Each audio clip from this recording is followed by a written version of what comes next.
Boston sports in pretty good shape right now when it comes to leadership, and all of the coaches have their own unique style. Bruce Cassidy fell one game short of having his name on the Stanley Cup, but along the way, he certainly earned the trust of Bruins fans who know the right guys calling the shots. Butch Stearns went one-on-one with Butch Cassidy. Boston sports coaches, 4 different men, 4 different styles. Alex Cora, always looking on the bright side. That's why I stay positive, because I know we can be a lot better offensively. Brad Stevens, normally reflective and honest. The teams that were ahead of us at the end of the year deserved to be. They were better than us. Bill Belichick, his own man. Would not say that I'm Mona Lisa Vito of the football world. And then there's Bruce Cassidy. Don't you get the feeling that if you had his job, you would act the same way? Julian Edelman chugging a beer was awesome. Proud of the guys, especially the way we played today. What was being said was you missed an effing call is what was being said on the bench. I just want my name on the damn cup. That's what I want. The lasting memory we have right now of Cassidy and his team is Game 7. One game to win the cup at home. Instead, the other guys celebrating in your town.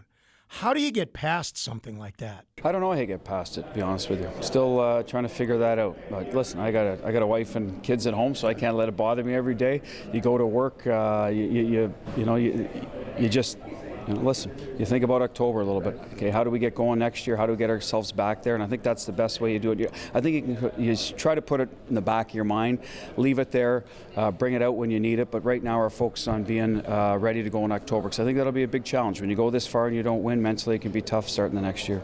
What did you learn from this whole experience, Bruce? Well, I think you're always going to wonder what could we have done better in the Game 7. So that's one thing. The other thing I've learned is the amount of patience I think it takes to get this far. There's a lot of long nights. There's a lot of sticking with the program. So understanding that part of it. I guess to sum it up, don't get too high, don't get too low. I think in the playoffs, the next game is always the most important thing. So I learned a lot about that. It's the farthest I've ever been. So that'll help me going forward. Why was your team so close? Because in my opinion, they played for each other. They played for you and your staff. They played for the city. That's a reflection on you and your staff. But do you agree with that? And why was your team so close? Well, I do agree. They did all the things you said. They played for one another. They did play for us. We appreciate that. They played for the organization. They love the fan support. I think it's just who they are. It's our group. We tried to identify good people in there, obviously good players as well, but I think you go nowhere without good people. We had that. We had great leadership. I think the young guys enjoyed coming to the rink every day, knowing that they get to learn from the Bergerons, the Charas. So that's probably it in a nutshell. But as a coach and a staff, you guys have to take some credit for that, because it's a fickle thing. Not every team has it. Talk to Brad Stevens this year. He had all the talent in the world, but really didn't have that, which you guys had. Yeah, well, I think we did our job in nurturing that talent and allowing the leadership in the room to take control of the room. I think that's one thing that we wanted to have happen. I think it functions better. Players tend to hold themselves accountable better when it's a guy beside them in the room challenging them. Certainly we have to do our part there, but that's what I think made us successful. And again, I've always credited the leadership of this team, and I'll continue to do that. I don't think enough can be said about Zdeno Chara. Multiple fractures, that moment with his ovation.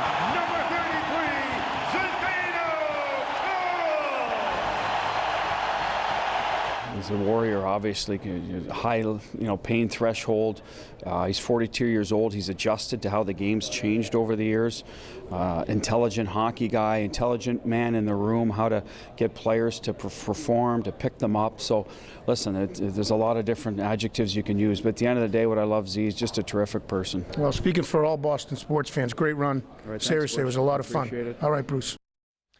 Butch, Bruce got a lot of credit for how he evolved as a coach and how he grew as a coach. He's going to need to continue to grow, because this is a challenge that's among the most difficult for any coach in any sport to get that team anywhere near where they were this year. After losing in the final game, yeah. Look, he was the right man for the job when he took over for Claude Julien 3 years ago.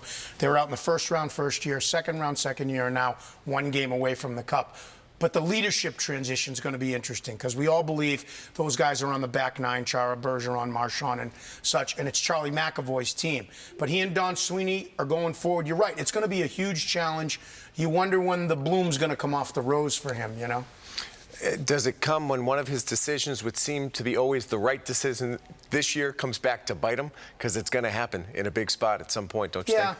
I think he's confident enough in his ability and his coaching staff, and he's one of those guys that gets the best out of the people around him. So we'll see. All right, good stuff.